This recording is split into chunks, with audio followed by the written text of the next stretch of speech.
সুপ্রিয় শিক্ষার্থী বন্ধুরা, আশা করি ভালো আছো। একাদশ শ্রেণীর বিজ্ঞান শাখার শিক্ষার্থীবৃন্দ, তোমাদের সাথে আমি গত ক্লাসে কোয়ান্টাম সংখ্যা, অরবিটাল এসব নিয়ে আলোচনা করেছি। আমি ডক্টর ব্রজেন্দ্রনাথ সরকার, সহকারী অধ্যাপক, রসায়ন বিভাগ, রাজশাহী কলেজ। সুপ্রিয় শিক্ষার্থী বন্ধুরা, কথা না বাড়িয়ে আমরা মূল আলোচনায় যাব। তো আমি গতদিন যে আলোচনাগুলো করেছিলাম সেটা একটু আমরা দেখব। সেখানে কিছু কোশ্চিন আমি থ্রো করেছিলাম, সেই কোশ্চিনটা একটু আমি দেখব।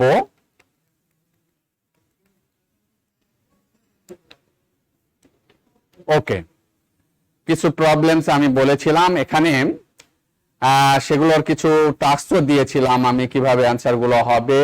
4টি কোয়ান্টাম সংখ্যার তাৎপর্য, difference between orbit and orbitals, এগুলো বলেছি।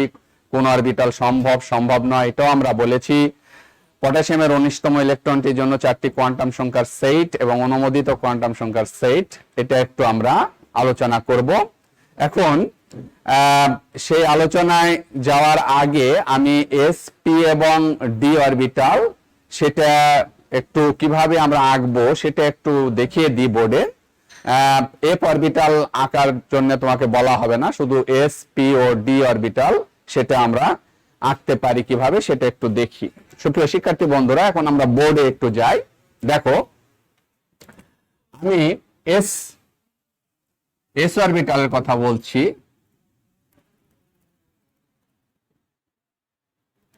এটা হচ্ছে x, y, z. S orbital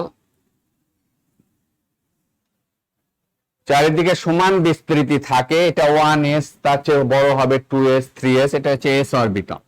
ওকে, আচ্ছা, এখন আমরা পিটা দেখি। পিটা হচ্ছে, তোমরা জানো যে px, py and pz, এটা হচ্ছে x, y, z। তাহলে px এটা ডাম্বেল আকৃতি, এটার আকৃতি হচ্ছে বর্তুলাকার, স্ফেরিক্যাল, আর এটাকে আমরা বলি ডাম্বেল আকৃতি। ডাম্বেল আকৃতি তুমি একসাথেও দেখাতে পারো, আবার আলাদা আলাদা ভাবে দেখাতে পারো। এটা px, py and pz। ওকে, আচ্ছা, এটা গেল এস এবং এটা গেল পি। এটার আকৃতি পি অরবিটাল তিনটা, px, py and pz, এইভাবে একে দিতে পারবো আমরা, অথবা এক্স অক্ষে একটা দেখালাম, ওয়াই অক্ষে একটা দেখালাম, জেড অক্ষে একটা দেখালাম। ওকে, দিক বিন্যস্ত থাকবে। এখন আমরা ডিটা দেখি। ডিটা কিভাবে করি আমরা? ডিটা হচ্ছে, ধরো আমার 5টা তো ডি, একটা হচ্ছে ডি এক্স ওয়াই। ওকে, এটা হচ্ছে, আমি এই দিকে দিলাম এক্স, এটা দিলাম ওয়াই। তাহলে dxy, এটা অক্ষ বরাবর না, এটা হচ্ছে অক্ষের মধ্যবর্তী অবস্থান, ডাবল ডাম্বেল, এইভাবে তুমি দিবা। ওকে, আচ্ছা, তারপর আমি এগুলো মুছি। dxy গেল,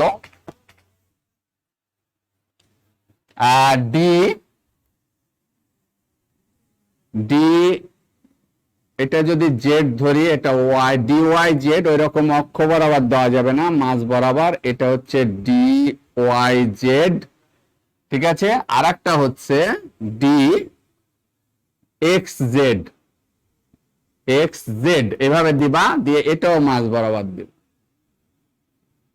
এটা হচ্ছে ডি এক্স জেড বা জেড এক্স। ওকে, আর একটা হচ্ছে, প্রিয় শিক্ষার্থী বন্ধুরা, সেটা হচ্ছে ডি, এটা হচ্ছে এক্স, এটা হচ্ছে ওয়াই, ডি এক্স স্কোয়ার থেকে ওয়াই স্কোয়ার, সেটা অক্ষ বরাবর, ডি এক্স স্কোয়ার থেকে ওয়াই স্কোয়ার। আর একটা হচ্ছে লাস্ট, সেটা আমি এখানে একটু এঁকে দিই, সেটা হচ্ছে, এটা জেড অক্ষ বরাবর, এখানে একটা রিং থাকে, ডি জেড স্কোয়ার, এটা হচ্ছে ডি জেড স্কয়ার। তো সুপ্রিয় শিক্ষার্থী বন্ধুরা, এইভাবে করে আমি 5টা যে ডি অরবিটাল আছে সেটা আঁকতে পারি। তাহলে এস পি ও ডি অরবিটাল সেটা আমরা কিভাবে আঁকবো সেটার কৌশল আমরা বলে দিয়েছি। এইভাবে তোমরা এঁকে দিলে হবে। বইয়ে বিভিন্ন অ্যাঙ্গেল করে দেখানো আছে, এইভাবে অ্যাঙ্গেল করে আঁকাটা মুশকিল, তোমরা এইভাবে সহজভাবে আঁকতে পারো। ডি এক্স ওয়াই বললে তার এক্স ওয়াই দুটা অক্ষ নিবা আর মাঝ বরাবর দিবা, y z z x d x square থেকে ওয়াই স্কোয়ার যখন হবে তখন একেবারে অক্ষ বরাবর আর ডি জেড স্কোয়ার। ওকে, আচ্ছা এখানে আমি বলছিলাম 18টা লোব। দেখো এখানে 4টা লোব, 4 4 8 4 12 4 16 আর এই 2, 18টা লোব থাকে ডি অরবিটালে। পি অরবিটালে 6টা লোব থাকে আর এফ অরবিটালে থাকে 42টা। ওকে, আমি এখন যাই যে গত দিনের যে প্রশ্ন স্লাইডটা আবার একটু দেখি, ওই স্লাইডটা। হ্যাঁ সুপ্রিয় শিক্ষার্থী বন্ধুরা, স্লাইডটা নিশ্চয়ই দেখা যাচ্ছে যে তোমার পটাশিয়ামের দেখো 4 নাম্বার যে প্রশ্ন, পটাশিয়ামের 19তম ইলেকট্রনের জন্য 4টি কোয়ান্টাম সংখ্যার সেট লিখো। এখন এই প্রশ্নটা কি পটাশিয়ামের 19তম ইলেকট্রন, খেয়াল করো আমরা একটু বোর্ডে দেখি। পটাশিয়ামের ইলেকট্রন বিন্যাস যদি করো তাহলে 1s2 2s2 2p6 3s2 3p6, 3d তে না গিয়ে কোথায় যায় 4s1। পটাশিয়ামের 19তম ইলেকট্রনটা হচ্ছে এইটা 4s1।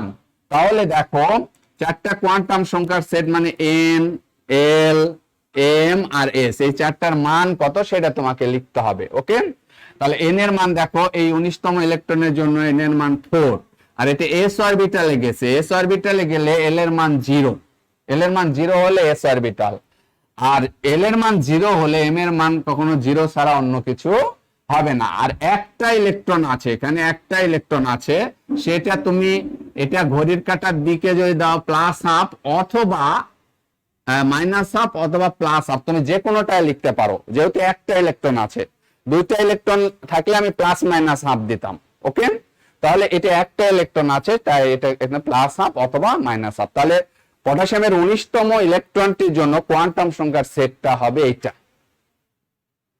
ওকে, এখন তোমাকে এইটা না দিয়ে ধরো এটা ক অপশনে এরকম বললো 4 1 0 মাইনাস হাফ, তারপরে গতে বললো 4 0 মাইনাস 1 প্লাস হাফ, এরকম করে বললো। ঘতে বললো 4 0, তারপরে এখানে দিল 1 মাইনাস হাফ। তাহলে দেখো এখানে এটা যদি খেয়াল করো, এটা 1 যদি এখানে খেয়াল করতে হবে যে যেহেতু এস এ ইলেকট্রনটা আছে 19তম, তাহলে এস থাকলে এখানে পি তে থাকলে 1 হতো, এস থাকলে 1 হবে না, সুতরাং এটা এই অপশনটা আমাদের ভুল। আবার এখানে এস ঠিক আছে, কিন্তু দেখো এখানে আবার -1, তাহলে 0-র জন্য কখনো -1 হয় না, এটা অনুমোদিত নয়। 0 যদি হয় এল এর মান, তাহলে এম এর মান -1 নয়, এম এর মান 0 হতে হতো। আবার এখানে দেখো 0-র জন্য এখানে +1, এটাও অনুমোদিত নয়। ওকে, আচ্ছা। আর আরেকটা হচ্ছে, তাহলে আমরা বুঝতে পারছি যে কোনো একটা মৌলের যদি এততম ইলেকট্রনের জন্য 4টা কোয়ান্টাম সংখ্যার সেট কত, এরকম প্রশ্ন করে, তাহলে আমি আরেকটা এক্সাম্পল দেখি। ধরো বললো তোমাকে যে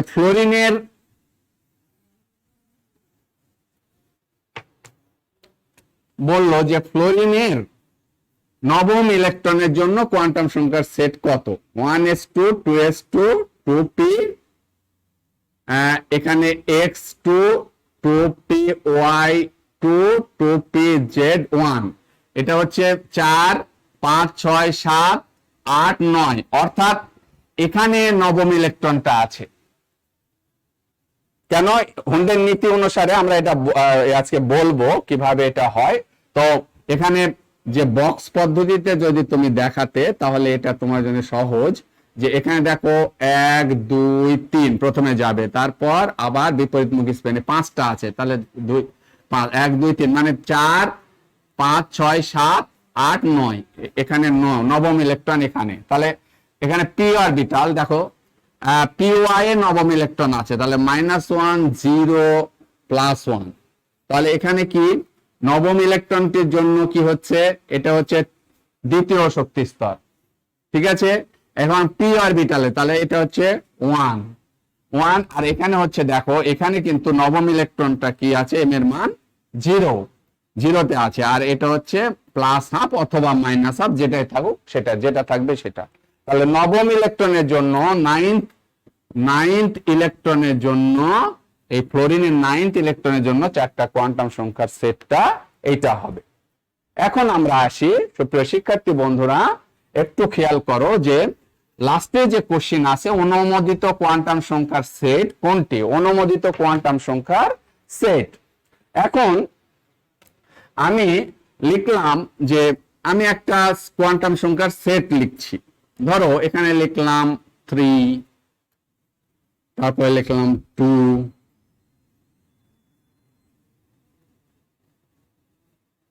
3 2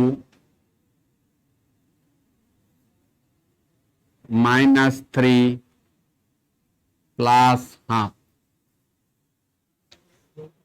এটা অনুমোদিত কোয়ান্টাম সংখ্যার সেট কি না এটা আমি জানতে চাচ্ছি। তারপরে লিখলাম 4 2 3 -½ তারপরে লিখলাম 4 3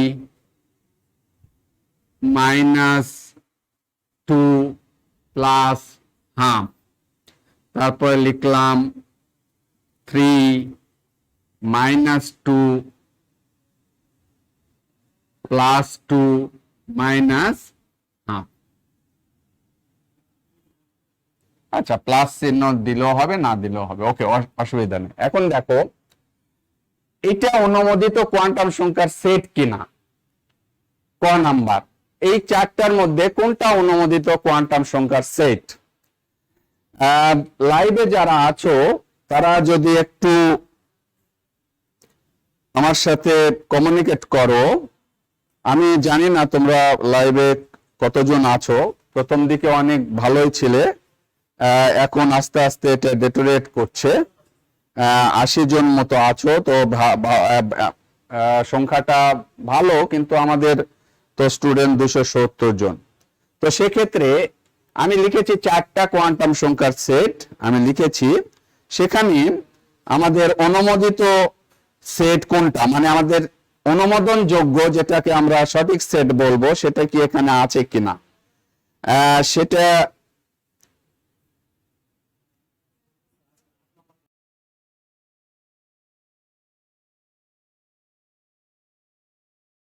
তো এই কোয়ান্টাম সংখ্যার সেট সেটা অনুমোদিত কোনটা সেটা আমরা কিভাবে বুঝবো। ওকে, সুপ্রিয় শিক্ষার্থী বন্ধুরা খেয়াল করো যে তোমাদের আমি জিনিসটা একটু এক্সপ্লেন করি যে এটা কোনটা সঠিক সেটা আমি কিভাবে বুঝবো।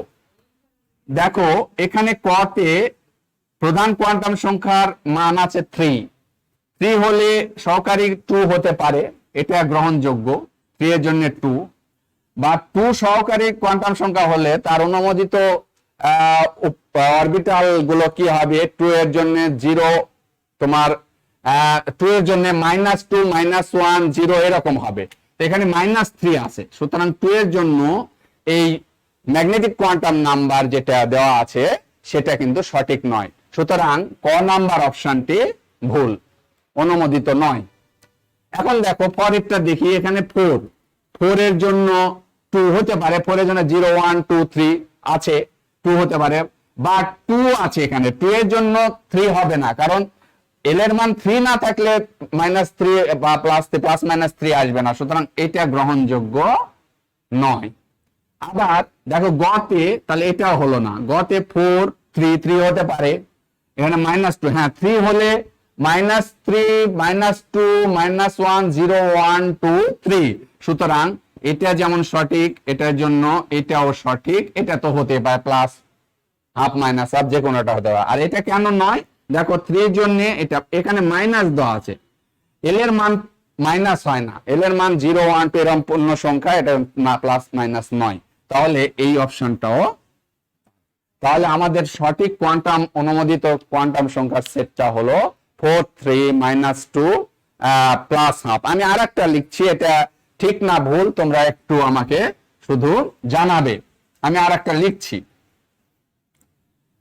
সেটা হচ্ছে যে সুপ্রিয় শিক্ষার্থী বন্ধুরা, আমি লিখলাম হচ্ছে লিখলাম 4, এখানে লিখলাম 4, তারপরে লিখলাম 3 মাইনাস হাফ, 4 4 3 মাইনাস হাফ। এটা অনুমোদিত কিনা দেখো। এন এর মান যদি 4 হয়, এল এর মান কখনোই 4 হয় না। সুতরাং এই অপশনটা দেখে তুমি ডিসিশন নিয়ে নিবে যে এটা সম্ভব নয়, অনুমোদিত নয়। এখন আমি লিখলাম 4, তারপরে লিখলাম 2, এখানে লিখলাম -2, তারপরে লিখলাম 2, তারপরে লিখলাম মাইনাস হাফ। এখানে মাইনাস হয় না, তার মানে হবে না। বাট আমি যদি এরকম লিখি 4 3 -3 মাইনাস হাফ, এটা এটা এটা 3 হয়, আবার -3ও হয়, তার মানে এই অপশনটা ঠিক আছে। সুতরাং অনুমোদিত কোয়ান্টাম সংখ্যার সেট কোনটি সঠিক কোনটি সঠিক নয় সেটা কিন্তু তোমরা যদি কোয়ান্টাম সংখ্যার মানগুলো সম্পর্কে ভালো ধারণা রাখতে পারো, তাহলে তোমরা এগুলোর অ্যান্সার করতে পারবে। তো সুপ্রিয় শিক্ষার্থী বন্ধুরা, আমার মনে হয় এটা নিয়ে আর বলার কিছু নাই। আমার মনে হয় তোমরা জিনিসটা বুঝে ফেলেছো। এরপরের যে অংশ আমার আছে, আমরা আবার স্লাইডে যাব। দেখো সুপ্রিয় শিক্ষার্থী বন্ধুরা, স্লাইডটা আমরা খেয়াল করব। সেই স্লাইডটা দেখো। এখন এই ইলেকট্রন বিন্যাস, পরমাণুতে যে ইলেকট্রনগুলো নিউক্লিয়াসকে কেন্দ্র করে বিভিন্ন শক্তি স্তর, উপশক্তি স্তর, উপশক্তি স্তরে যে ঘূর্ণায়মান বা পরিভ্রমণশীল থাকে নিজকের চারিদিকে, সেটা কিভাবে থাকে, আসলে কিভাবে বিন্যস্ত থাকে, সেই ইলেকট্রন বিন্যাস বা বিন্যস্ত হওয়ার যে নিয়মাবলী, 3টা নিয়ম দ্বারা এটা পরিচালিত হয় বা এই 3টা নিয়ম দ্বারা এটা ঘটে থাকে। সেটার মধ্যে প্রথম নিয়মটা হচ্ছে আফবাউ নিয়ম বা আফবাউ নীতি, এর সাথে n+l রুল বা n+l নিয়ম, সেটা পরে আসছি। আমরা প্রথমে আফবাউ নিয়ম বা আফবাউ নীতি। তোমরা দেখতেই পাচ্ছ, আফবাউ কোনো বিজ্ঞানীর নাম নয়, এটা একটা জার্মান ওয়ার্ড, জার্মান শব্দ আফবাউ, যার অর্থ হচ্ছে টু বিল্ডিং আপ বা টু বিল্ড আপ।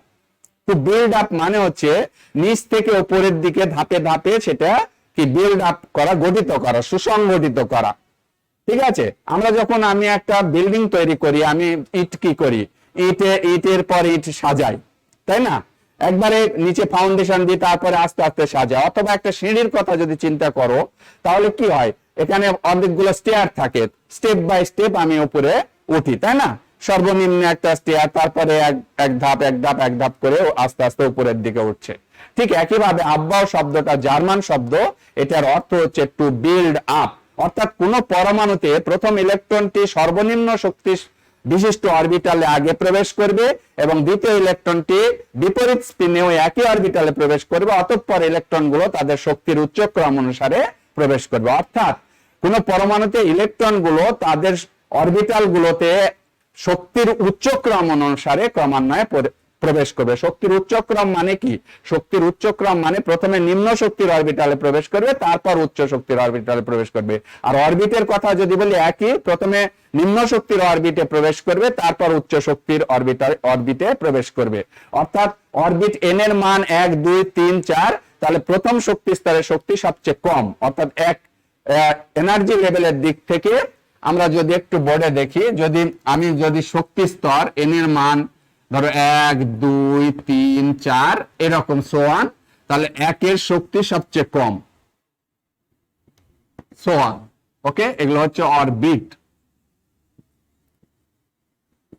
আর অরবিটালের ক্ষেত্রেও বলেছে যে অরবিটালের শক্তি কম সেখানে আগে ইলেকট্রন প্রবেশ করবে। সুপ্রিয় শিক্ষার্থী বন্ধুরা, কোন অরবিটালের শক্তি কম কোন অরবিটালের শক্তি বেশি সেটা আমরা বুঝতে পারবো n+l নিয়ম দিয়ে। ঠিক আছে, এখন n+l নিয়মটা আমরা একটু বলে নিই যে শক্তি, আমরা তো কোন অরবিটের শক্তি কম কোনটার বেশি সেটা আমরা একটু বুঝতে চাচ্ছি। ধরো 1s, তারপরে আছে 2s 2p, তারপরে আছে 3s 3p 3d। অনুমোদিত অরবিটাল হচ্ছে প্রথম শক্তি স্তরে অরবিটাল আছে একটা, দ্বিতীয় শক্তি স্তরে দুইটা, তৃতীয় শক্তি স্তরে তিনটা, চতুর্থ থেকে চারটা করে। তাহলে 4s 4p 4d and 4f।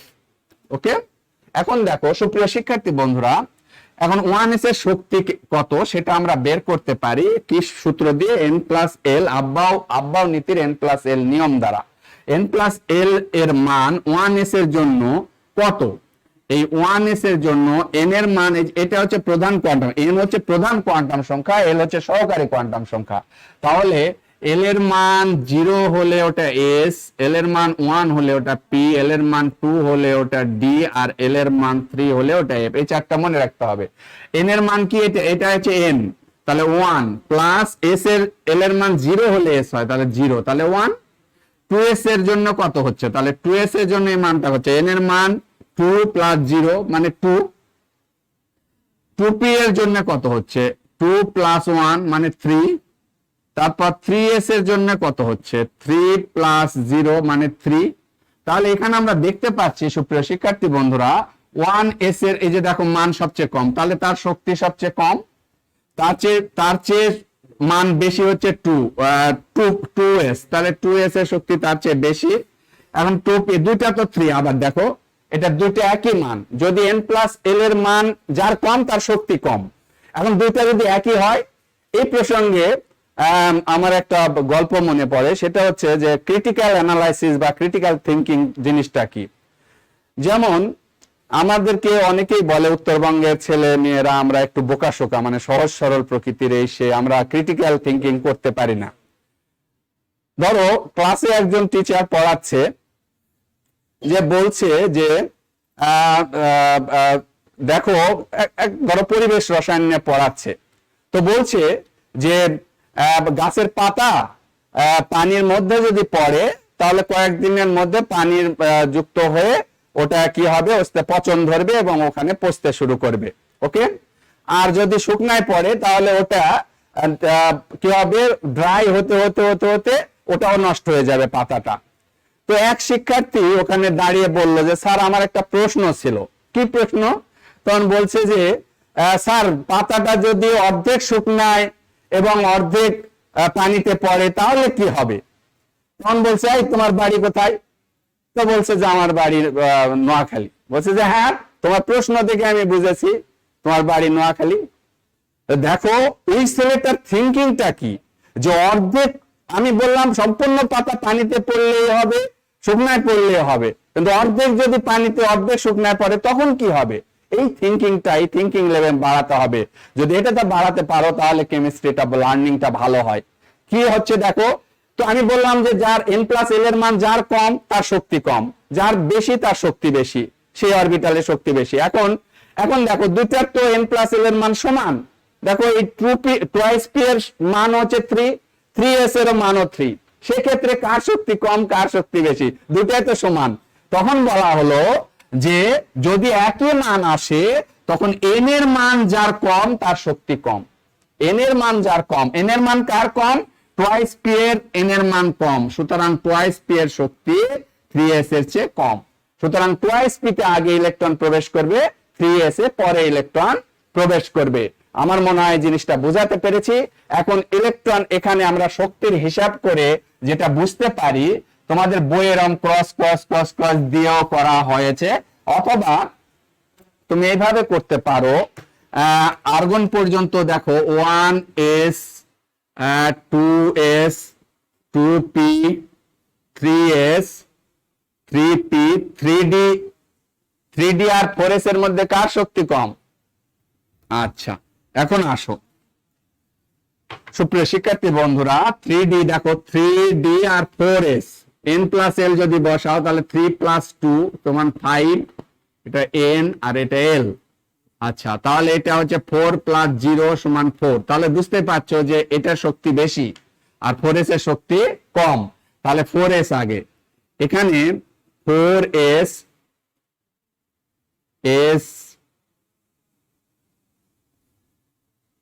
sd t, SDP, আবার এসডিপি, এসডিপি 18 পর্যন্ত আমাদের 3p6 এই পর্যন্ত নরমাল নিয়মে যাবে। তারপর এসডিপি, এসডিপি তাহলে 4s আসছে, তাহলে কোন এস আসবে? 5s। ডি 3d আসছে, তাহলে কোন ডি আসবে? 4d। পি 4p এসেছে, কোন পি আসবে? 5p। এসডিপি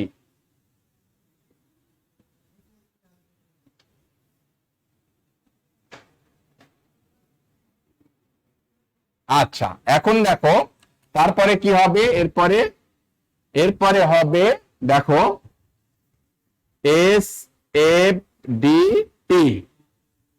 খেয়াল করো, এস কোন এস আসবে? 6s। এফ কোন এফ আসবে? এখানে তৃতীয় পর্যন্ত এফ তো নাই, 4f। ডি এখানে 4d আছে, তাহলে এটা 5d, আর এখানে পি 6p। আর একটা কি আসবে এরপরে? কি আসবে এরপরে? আসবে এস এফ ডি পি। কোন, আচ্ছা এরপরে যেটা আসবে, তাহলে কোন এস আসবে? 7s। কোন এফ আসবে? 5f। তারপরে কোন ডি আসবে? 6d। কোন পি আসবে? 7p। আর লাস্টে হচ্ছে 8s। এটা শেষ। তাহলে কি এসডিপি, এসডিপি, এসএফডিপি, এসএফডিপি, লাস্টে 8s। এই পর্যন্ত তোমাদের রুল। এরপরে আমাদের, অথবা তুমি এটা এইভাবে মনে রাখতে পারো, অথবা এইভাবে করতে পারো, তোমার যেটা ভালো লাগে। 4s, 4p, 4d, 4f, এরকম করে এই যে 1s, 2s, তারপরে 2p, 3s, 3p, 3p এর পর 3d তে নাগে 4s, তারপরে 5s, 5p, 5d, 5f, এই দেখো 3d, 4p, এই যে 3d, 4p, 5s, তারপরে দেখো 4d, 5p, এখানে 6s, 6p, 6d, আর ওটার দরকার নাই তোমার। এই যে দেখো 7s, 7s, 7p, আর 8s। 7p এর পর আর দরকার নাই। দেখো 4f, 4f, 5d, 6p, 7s। এই যে দেখো, এই যে তারপরে কি 5f, 6d, 7p, and 8s।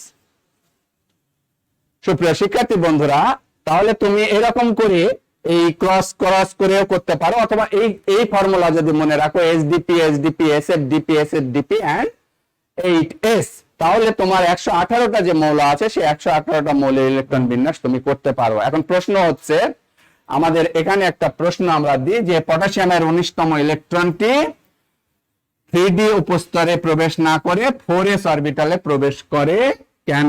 তাহলে এই প্রশ্নটার অ্যান্সার তোমরা আব্বাও নীতির n+l নিয়ম দ্বারা লিখতে পারবা। তাহলে কি পটাশিয়ামের 19তম ইলেকট্রনটি 3d তে না গিয়ে 4s এ প্রবেশ করে কেন? এর অ্যান্সার কি? n+l নিয়ম দিয়ে ব্যাখ্যা করতে হবে 3d এর জন্য কত মান, আর 4s এর জন্য কোনটা শক্তি কম সেখানে আগে প্রবেশ করবে। ওকে, ফিনিশ। এরপরে সুপ্রিয় শিক্ষার্থী বন্ধুরা, আমরা এরপরে আরেকটা স্লাইড দেখি। ওই স্লাইডে আরেকটা অংশ আমার আছে। এখন দেখো, এইভাবে করে আমি যেটা দেখালাম, ইলেকট্রন বিন্যাস তোমার শিখতে হবে, অন্তত 1 থেকে 36 পর্যন্ত এগুলো সুন্দরভাবে শিখতে হবে। আর ইম্পর্টেন্ট যে মৌলগুলো আছে সেগুলো শিখতে হবে। 1 থেকে 36 পর্যন্ত তার পারমাণবিক ভর, পারমাণবিক সংখ্যা, সিরিয়ালি তোমরা ভালো করে এগুলো আয়ত্ত করবে, তাহলে তোমার অনেক কিছু সহজ হয়ে যাবে। হুন্স রুল। এরপরে কি আব্বাও নীতির পর, আব্বাও নীতিতে কিভাবে ইলেকট্রন অরবিট এবং অরবিটালে প্রবেশ করবে সেগুলো আমাদের বলা হয়েছে, কিভাবে শক্তির উচ্চক্রম অনুসারে প্রবেশ করে। এখন ওই অরবিট উপস্তরের মধ্যে তো আবার অরবিটাল আছে, যেমন পি তে 3টা, পি উপস্তরে 3টা অরবিটাল আছে, পিএক্স, পিওয়াই, পিজেড। তাহলে একই শক্তি সম্পন্ন এরা সমশক্তি সম্পন্ন যখন থাকে তখন এখানে ডিজেনারেট অরবিটাল বলি। যখন বাহ্যিক চুম্বক বা বৈদ্যুতিক ক্ষেত্রের প্রভাবে এটার শক্তির পার্থক্য ঘটে তখন ওটাকে নন ডিজেনারেট অরবিটাল বলি আমরা। ডিজেনারেট অরবিটালের কথা হুন্স এখানে বলেছে। দেখো হুন্স বললেন যে একটা পরমাণু সমশক্তি সম্পূর্ণ অরবিটালে ইলেকট্রন গুলো এমন ভাবে প্রবেশ করবে যাতে তারা সর্বাধিক সংখ্যায় অযুগ্ম অবস্থায় থাকতে পারে এবং এই অযুগ্ম ইলেকট্রন গুলোর স্পিন একমুখী হয়। এখানে বলছে every orbital in a subshell is singly occupied before any orbitals in doubly occupied. All of the electrons in singly occupied মানে সিঙ্গেল একটা একটা করে প্রবেশ করবে occupied orbitals have the same spin. যেগুলো একটা একটা করে প্রবেশ করবে তাদের স্পিন বা ঘূর্ণনের দিক একমুখী হবে এবং যখন আরেকটা প্রবেশ করবে তখন সে বিপরীতমুখী স্পিনে প্রবেশ করবে। নাইট্রোজেনের জন্য তোমরা দেখতে পাচ্ছ, নাইট্রোজেন এবং অক্সিজেনের জন্য আমরা যদি একটু দেখি, আমরা একটু বোর্ডে যাই, সুপ্রিয় শিক্ষার্থী বন্ধুরা খেয়াল করো, তাহলে হুন্স বলল হুন্ডের নীতি অনুসারে ইলেকট্রন বিন্যাসটা আসলে কিভাবে আমরা ব্যাখ্যা করি। তাহলে হুন্ডের নীতি অনুসারে নাইট্রোজেনের নরমাল ইলেকট্রন বিন্যাস হচ্ছে 1s2 2s2 2p3, এটা হচ্ছে নাইট্রোজেনের ইলেকট্রন বিন্যাস। ওকে, এখন দেখো হুন্ডের নীতি অনুসারে যখন ইলেকট্রন বিন্যাস করব, হুন্ডের নীতি অনুসারে তখন আমরা কিভাবে করছি দেখো, নাইট্রোজেন 7 তখন আমরা করছি এরকম করছি, এটা হচ্ছে 1s 2s 2p, এটা 2s এটা 2, এই যে 2px 2py and 2pz।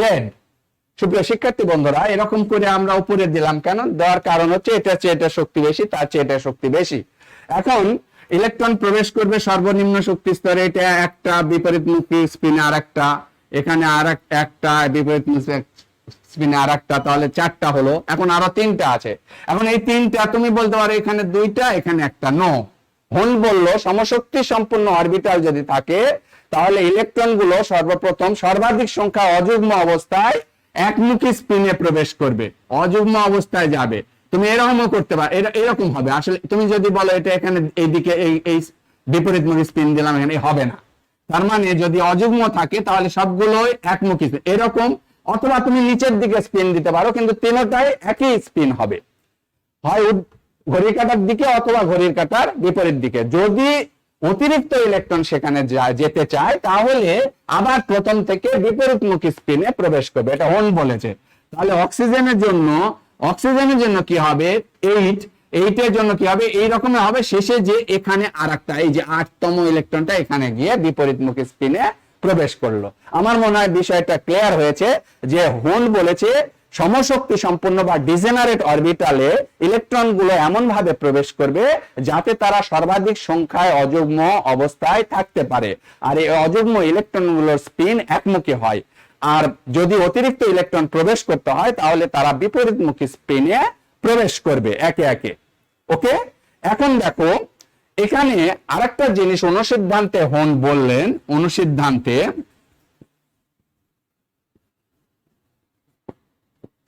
অনুসিদ্ধান্তে বললেন যে তোমার যে এই যে ইলেকট্রন প্রবেশ করলো এবং সমশক্তি সম্পন্ন যে অরবিটাল সেখানে একমুখী স্পিনে প্রবেশ করলো, সেটা অর্ধপূর্ণ আছে নাকি আংশিক পূর্ণ আছে নাকি পরিপূর্ণ আছে। তাহলে 3টা অবস্থা অরবিটালের, একটাকে বলছি আমরা আংশিক পূর্ণ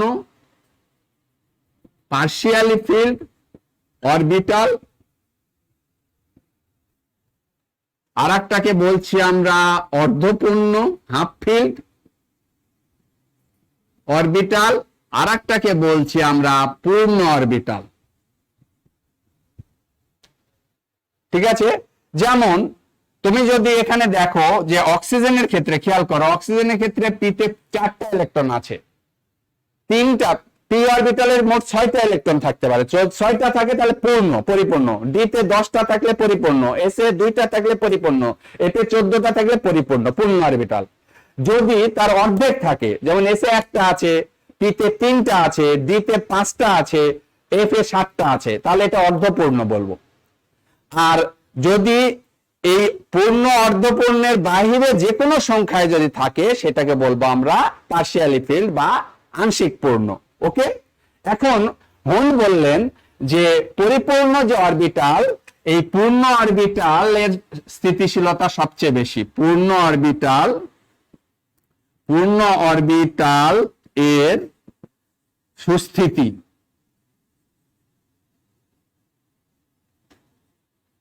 সুস্থিতি সবচেয়ে বেশি দেন অর্ধপূর্ণ, মানে সুস্থিতি, স্ট্যাবিলিটির অর্ডার অফ স্ট্যাবিলিটি অর্ধপূর্ণ দেন আংশিক পূর্ণ।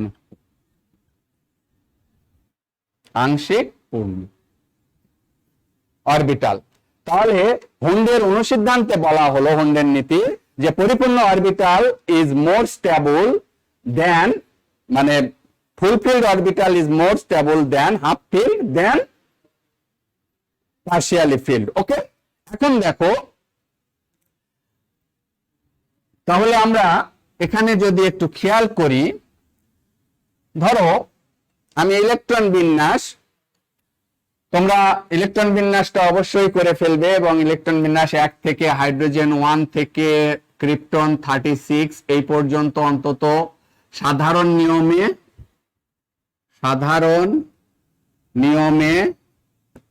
ও হুন্ডের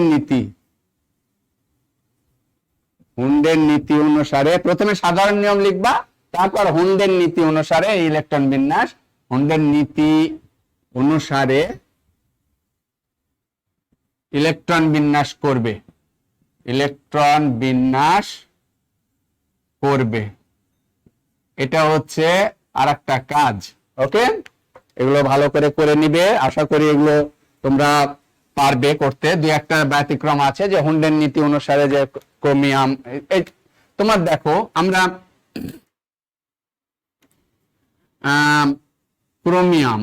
ক্রোমিয়ামের আগে vanadium, scandium, titanium, vanadium 21, 22, 23। Vanadium দেখো 1s2, 2s2, 2p6, 3s2, 3p6, 18 পর্যন্ত চোখ বন্ধ করে লিখে ফেলবা, তারপর 3d, 4s। এখন খেয়াল করো সুপ্রিয় শিক্ষার্থী বন্ধুরা, প্রথমে তো 4s এ যায়, এটা শক্তি কম, 4s2, তাহলে 20 হলো, 20 আর 3 এ 23, এখানে 3। অনেকে তোমরা এসএসসি লেভেলে এই 3টাকে পরে দিয়ে লিখেছো, যদি লেখো কিন্তু পরে তোমাকে কিন্তু রিঅ্যারেঞ্জ করতে হবে, কারণ কি 4s অরবিটালের পরে কিন্তু 3d অরবিটাল থাকতে পারে না। ইলেকট্রন আগে বা পরে প্রবেশ করতে পারে, কিন্তু তৃতীয় শক্তি স্তরেরই অরবিটাল বা উপশক্তি স্তর হচ্ছে 3d, এটা চতুর্থের পরে যেতে পারে না। ওকে, সুতরাং আমরা কিন্তু এখন এটা অ্যালাউ করব না, তুমি যদি এখানে লেখো, এটা আমরা ইন্টারমিডিয়েট লেভেলে অ্যালাউ করি না। এইভাবে অনেকে লেখে, এটা আমরা অ্যালাউ করি না। যদিও লেখো, তুমি পরের লাইনে এসে 3d-টা সামনে দিবা। আমার যে সিস্টেম সেটা হচ্ছে, আমি 4s এ আগে ইলেকট্রন দিয়ে দিই, 20 হলো, তারপর যতটা বাকি থাকে সর্বশেষ d-তে প্রবেশ করে, 3d, 3। এখন ক্রোমিয়ামের ক্ষেত্রে আমরা জানি যেটা এটা এই পর্যন্ত সেম, আর 3d, 4s যদি 2 হয় তাহলে 20 হলো, এখানে 20টা ইলেকট্রন হলো, আর তাহলে 4 থাকে 24। বাট এখানে একটা বিষয় হলো যে ক্রোমিয়ামের ক্ষেত্রে হুন্ডের নীতি ফলো করে এই 4s থেকে একটা ইলেকট্রন d-তে ট্রান্সফার হয়ে 3d, 5 হয়, তখন এইটা আমরা ইলেকট্রন বিন্যাস ধরি না, তখন এটাকে হচ্ছে কারেক্ট ইলেকট্রন বিন্যাস। অর্থাৎ এই যে অর্ধপূর্ণ হলো তার সুস্থিতি বেশি হয়, এই জন্য 4s থেকে একটা ইলেকট্রন d-তে নিয়ে তার d অরবিটাল d ব্লক মৌলগুলোর কিছু ক্যারেক্টারিস্টিক্স আলাদা আছে, ডি ব্লক মাঝখানে আছে ডি ব্লক মৌল, সেটার জন্য। ওকে, এখন আয়রন 27। আচ্ছা, আমি আরেকটা লিখি, ক্রোমিয়ামের পর ম্যাঙ্গানিজ লিখি 25, তাহলে 25 হলে কি হয়, 3d, 4s, এটা 4s2, 3d, 5। এখন আমরা বলতে পারবো কি যে এই ক্রোমিয়াম এবং ম্যাঙ্গানিজের মধ্যে কোনটার সুস্থিতি বেশি, স্থিতিশীলতা বেশি? ক্রোমিয়ামের d অরবিটাল অর্ধপূর্ণ, এটাও অর্ধপূর্ণ, বাট এটা অর্ধপূর্ণ, এটা পরিপূর্ণ। সুতরাং ক্রোমিয়াম এবং ম্যাঙ্গানিজের মধ্যে ম্যাঙ্গানিজের সুস্থিতি বেশি বা স্থিতিশীলতা বেশি থাকবে এই দুটার মধ্যে। এখন আমরা যদি আয়রনটা দেখি সুপ্রিয় শিক্ষার্থী বন্ধুরা, আয়রনটা যদি আমি খেয়াল করি, এখন আয়রন 26 তাহলে এই পর্যন্ত 3p6 3d 4s 4s2 হলে 3d6, এটা হচ্ছে 26। তাহলে এই আয়রনের দেখো আমি এখানে যদি আমি এটাকে 3d6টা সবশেষে ইলেকট্রন প্রবেশ করে এই পাশে লিখতাম, তাহলে ধরো আমাকে ফেরাসের ইলেকট্রন বিন্যাস করতে দিয়েছে, তাহলে যখন ধনাত্মক চার্জিত হবে তোমরা জানো যে ইলেকট্রন এটা ত্যাগ হবে। তাহলে ফেরাসের ইলেকট্রন বিন্যাস করলে আমরা কিভাবে ইলেকট্রন বিন্যাস করব? ধরো এইরকম তুমি লিখেছিলে, এইরকম করে লিখেছো, তাহলে কি করবা তুমি? তখন এটা সর্বশেষ আছে এই জন্য তুমি এটা এইরকম করে দিলা ধরো 3d4, বাট এটা কিন্তু সম্পূর্ণরূপে ভুল ইলেকট্রন বিন্যাস। আবার তুমি এখান থেকে এস থেকে একটা নিয়ে এটা 5 করলে 1 করলে না, যখন আয়নের ইলেকট্রন বিন্যাস লিখবো তখন সে হুন্ডের নীতি অনুসারে রিঅ্যারেঞ্জমেন্ট হবে না, শুধু মূল যে মৌল বা পরমাণু তার ইলেকট্রন বিন্যাস হুন্ডের নীতি ফলো করতে পারে, সেটা ব্যতিক্রম হতে পারে, অথবা হুন্ডের নীতি ফলো না করেও ব্যতিক্রম ইলেকট্রন বিন্যাস হতে পারে। আচ্ছা, তাহলে এইভাবে যখন এইভাবে লেখার দেখো ফল খারাপ, কারণ কি তোমার 3d তে সর্বশেষ ইলেকট্রন প্রবেশ করেছে, তুমি দুইটা এখানে দুইটা বাদ যাবে, দুইটা ইলেকট্রন তুমি d থেকে বাদ দিলে, কিন্তু ইলেকট্রন অপসারণ হওয়ার নিয়ম হচ্ছে ইলেকট্রন অপসারণ হবে সবসময় সর্ববহিস্থ স্তরের অরবিটাল থেকে, সর্ববহিস্থ শক্তি স্তর থেকে। ইলেকট্রন আগে পরে কে প্রবেশ করেছে এটা কোনো কনসিডারেশন নয়, কনসিডারেবল থিঙ্কিং না। কারণ কি তোমার ইলেকট্রন কখনো সর্ববহিস্থ স্তরে ইলেকট্রন থাকার সত্ত্বেও ভিতরের অরবিটাল থেকে ইলেকট্রন অপসারিত হবে, এটা কখনোই সম্ভব নয়। তাহলে এখানে এইভাবে লিখলে, তাহলে এটা ভাবে লিখলে তোমার রং হয়ে যাচ্ছে। তুমি যদি আমার কনসেপ্টে লিখতে তাহলে কি হতো দেখো, এইভাবে না লিখে যদি আমি এইভাবে লিখতাম তখন আমি এখানে দুইটা ইলেকট্রন বাদ দিতে হবে, এটা সর্ববহিস্থ স্তর, তখন আমি এইভাবে দুইটা ইলেকট্রন বাদ দিতাম, তাহলে আমি একে এক একবার 100% মার্কস পেতাম। আর দেখো ফেরিক যদি হয় তাহলে 3টা ইলেকট্রন, এখন 2টা গেল এস থেকে, তাহলে আরেকটা যদি যেতে হয় তখন সে ভিতরের থেকে যাবে, যেতে যদি হয় তখন সে কি করবে 3d5 4s0। এখন তুমি বলতে পারো স্যার 4s0টা কি না লিখলে হবে না? না লিখলেও হবে, এটা জাস্ট এস অরবিটাল থেকে ইলেকট্রনটা চলে যাচ্ছে বলে আমরা এস ফাঁকা হয়ে গেছে 0 দিয়েছি, না লিখলেও সমস্যা নেই। এখন দেখো 3d6 3d5 কোনটা বেশি সুস্থিত? হুন্ডের নীতির অনুসিদ্ধান্ত অনুসারে 3d5টা হচ্ছে অর্ধপূর্ণ, আর 3d6টা হচ্ছে আংশিক পূর্ণ। তাহলে অর্ধপূর্ণ অরবিটালটা অধিক সুস্থিত কার চেয়ে? আংশিক পূর্ণ অরবিটালের চেয়ে। সুতরাং যদি বলে ফেরাস আর ফেরিকের মধ্যে কোনটি অধিক সুস্থিত এবং কেন, যদি প্রশ্ন করে তোমাকে, তাহলে ইলেকট্রন বিন্যাস দিয়ে বলতে হবে ফেরাসের 3d অরবিটালে 6টা ইলেকট্রন আছে যা আংশিক পূর্ণ, আর ফেরিকের 3d অরবিটালে 5টি ইলেকট্রন রয়েছে যা অর্ধপূর্ণ। হুন্ডের নীতির অনুসিদ্ধান্ত অনুসারে অর্ধপূর্ণ অরবিটাল আংশিক পূর্ণ অরবিটালের চেয়ে অধিক সুস্থিত, তাই ফেরিক আয়ন ফেরাস আয়নের চেয়ে অধিক সুস্থিত। ঠিক আছে, ক্লিয়ার? লাস্ট আমাদের আরেকটা স্লাইড আমরা দেখব। সুপ্রিয় শিক্ষার্থী বন্ধুরা একটু খেয়াল করো, আরেকটা নীতি আছে, তোমরা জানো যে পলির বর্জন নীতি, পলি এক্সক্লুশন প্রিন্সিপল। আমরা এটাকে বাংলা করেছি পলি বর্জন নীতি। পাউলি বা পলি, সংক্ষেপে আমরা পলি বলি, ওনার বাবা মা আসলে ওনাকে পাউলি বলতেন না পলি বলতেন এটা তো আমরা জানি না, আসলে ওটার অ্যাকসেন্টটা বা উচ্চারণ গুলো ওদের নামের পাউলি কেউ কেউ লিখেছে বাংলা বইয়ে, কেউ কেউ লিখেছে পলি, কেউ কেউ লিখেছে পলি, এরকম লিখেছে। তো পাউলিটা বেশি পরিচিত।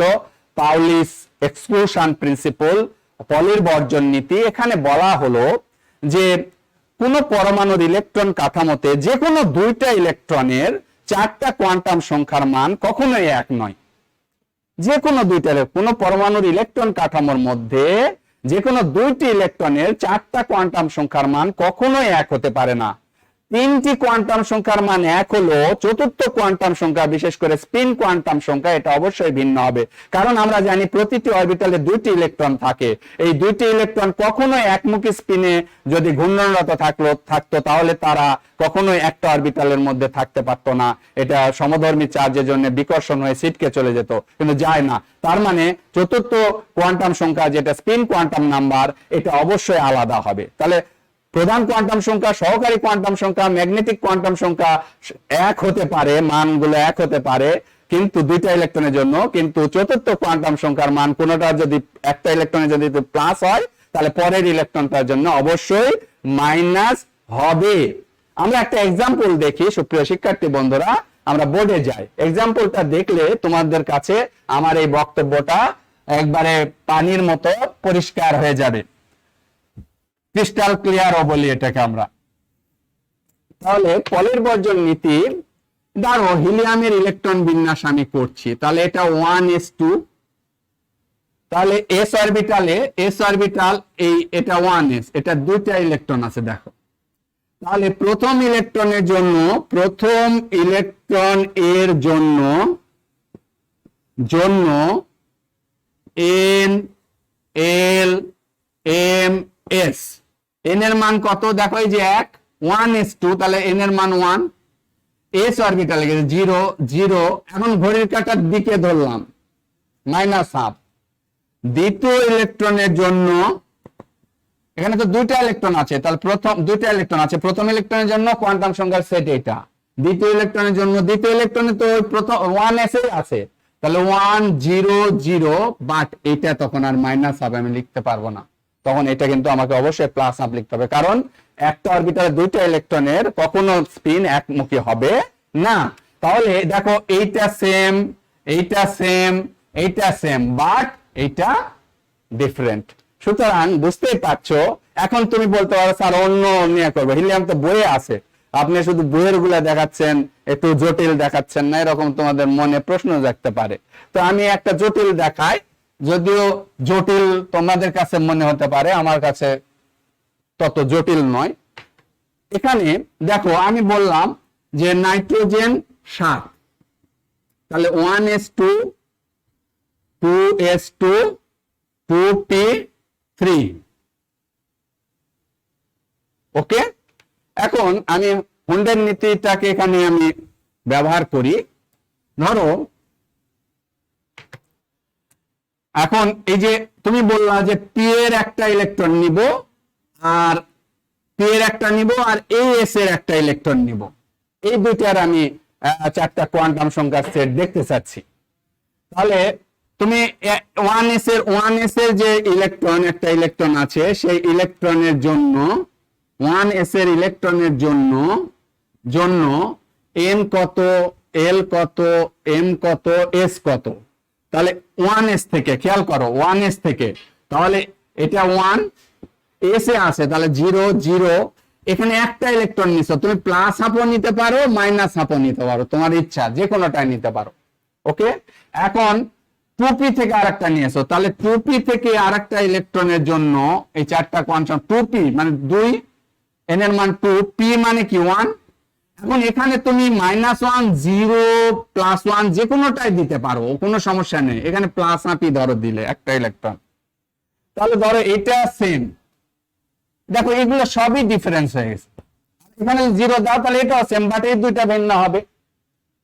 তার মানে কি একটা পরমাণুতে ইলেকট্রন কাঠামোর মধ্যে যে কোনো দুইটা ইলেকট্রন তুমি একই অরবিটালের মধ্যে আছে, সেই দুইটা ইলেকট্রন নিল, চতুর্থ কোয়ান্টাম সংখ্যা আলাদা হবে স্পিন যেটা।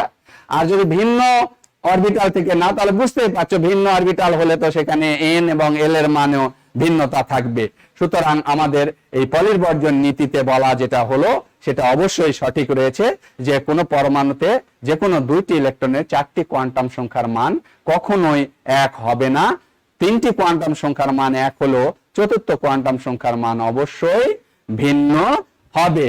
তো সুপ্রিয় শিক্ষার্থী বন্ধুরা, তোমরা তোমাদের জন্য আমার পরামর্শ হলো, তোমরা এই যে আমি এখানে লিখে দিয়েছি হাইড্রোজেন থেকে ক্রিপ্টন এই পর্যন্ত ইলেকট্রন বিন্যাস সাধারণ নিয়মে এবং হুন্ডের নীতি অনুসারে তোমরা লিখবা, এবং কিছু ক্যাটায়ন ধরো আমি ওই যে লিখলাম কিছু ক্যাটায়ন, ধরো এরকম দিলাম আর্সেনিক, এই যে এরকম দিলাম আর্সেনিক 3+, আর্সেনিক 5+, তারপরে দিলাম ধরো গ্যালিয়াম 3+, এরকম করে দিলাম। আর একটা দিলাম ধরো chlorine minus, oxygen 2-, sulphur 2-, phosphorus 3-, এরকম করে। মাইনাস মানে ইলেকট্রন যুক্ত করতে হবে, আর প্লাস মানে ইলেকট্রন বাদ যাবে। এইভাবে এগুলোর ইলেকট্রন বিন্যাসও তোমরা করবে। আর একটা প্রশ্ন আমরা দিয়ে রাখি, আউবাও হুন্ড ও পলির বর্জন নীতি উদাহরণ সহ ব্যাখ্যা করো। ওকে, এইটুকু আমার মনে হয় যদি করো তাহলে তোমার ইলেকট্রন বিন্যাসে যতটুকু অংশ আছে আমার মনে হয় কমপ্লিট হয়ে যাবে এবং তোমরা ভালোভাবে এইটুকু আয়ত্ত করতে পারবে। আশা করি আমার গত দিনের লেকচার কোয়ান্টাম সংখ্যা সাথে যে তার অ্যাপ্লিকেশন, অরবিটালের অ্যাপ্লিকেশন, এবং আজকের যে ইলেকট্রন বিন্যাসের 3টা নীতি, এইটুকু তোমরা ভালোভাবে আয়ত্ত করতে পেরেছো, ভালোভাবে বুঝতে পেরেছো। তোমাদের নেক্সট ক্লাস থাকবে স্পেকট্রোস্কোপি অর্থাৎ ইলেকট্রোম্যাগনেটিক রেডিয়েশন, এটার উপর বর্ণালী বিকিরণের উপর ক্লাস থাকবে। এবং নেক্সট ক্লাস তোমাদের সাথে অবশ্য আসবেন মিজানুর রহমান স্যার, এবং তোমরা নিশ্চয়ই ক্লাসগুলো ভালোভাবে ফলো করছো। বাড়িতে বসে সময় নষ্ট না করে অবশ্যই ক্লাসগুলো ফলো করো, এবং এই ক্লাসগুলো ফলো করলে এবং বইটা যদি পড়ো, আমার বইটা তোমরা কিনেছো কিনা জানি না, যারা রাজশাহীতে এসেছো নিশ্চয় বই নিয়েছো, আমার বইটা অবশ্যই নিবেন। আর এর সাথে হাজারি, আহসানুল কবির, সঞ্জিত কুমার গুহকর কয়েকটা পপুলার কিছু বই আছে, সেগুলো তোমরা অবশ্যই পড়বে। আমার বই শুধু পড়তে হবে নট নেসেসারি। আমি নতুন রাইটার হিসেবে তোমরা মূল্যায়ন করবে অবশ্যই যে বইটা কেমন হয়েছে। আশা করি আমার বইটা পড়লে তোমরা উপকৃত হবে, ক্ষতিগ্রস্ত হবে না। তো সেই আশাবাদ রেখে সবার সুস্বাস্থ্য কামনা করে আজকে শেষ করছি। ধন্যবাদ সবাইকে।